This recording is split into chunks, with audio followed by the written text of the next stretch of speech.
Aranyonyo kamu kajet kamu pakai.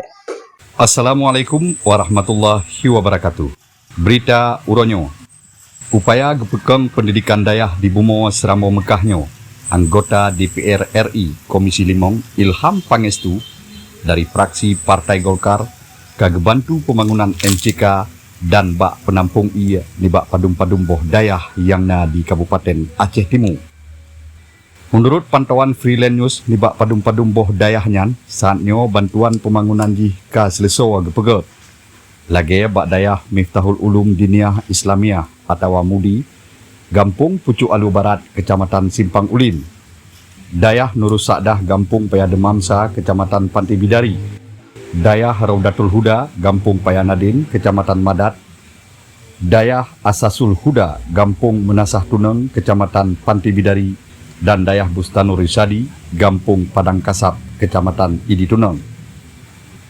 Menurut salah sidro tim Ilham Pangestu bak Freelance News Bahasa Aceh gepegah bantuan nyan nakeh bantuan pembangunan MCK dan bak penampungan ia nyan nakeh bantuan pemerintah melalui anggota DPR RI Ilham Pangestu yang khusus ke dayah-dayah di Aceh Timur untuk mendukung pendidikan agama Islam di Tanah Seramo Mekahnyo. Pimpinan Dayah Asasul Huda Pantai Bidari Tunku Haji Marduki M. Ali atau yang sering disebut Walidi mewakili pimpinan dayah lain nebak Freelance News gemarit ucapan terima kasih kepada anggota DPR RI Ilham Pangestu yang gentim bantu dayah-dayah yang na di daerahnya. Assalamualaikum warahmatullahi wabarakatuh. Alhamdulillah selesai pembangunan tempat tampungan air. Aranyonyo kamu kajet kamu pakai.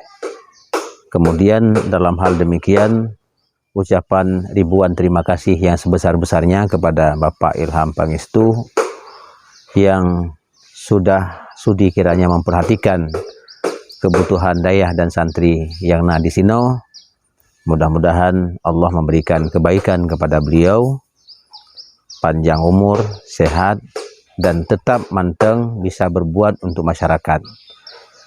Kiranya Bapak Ilham untuk ke depan bisa membantu dayah-dayah yang lain dan mungkin juga tempat-tempat kami kebutuhan-kebutuhan yang masih sangat membutuhkan.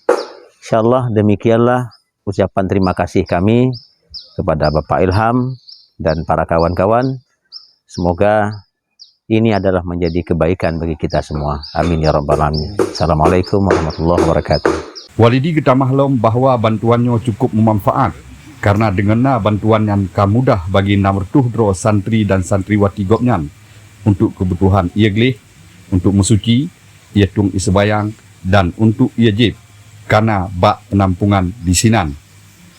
Menancit ni bak dayah lain yang metemui bantuan MCK mudah untuk tempat mana para santri.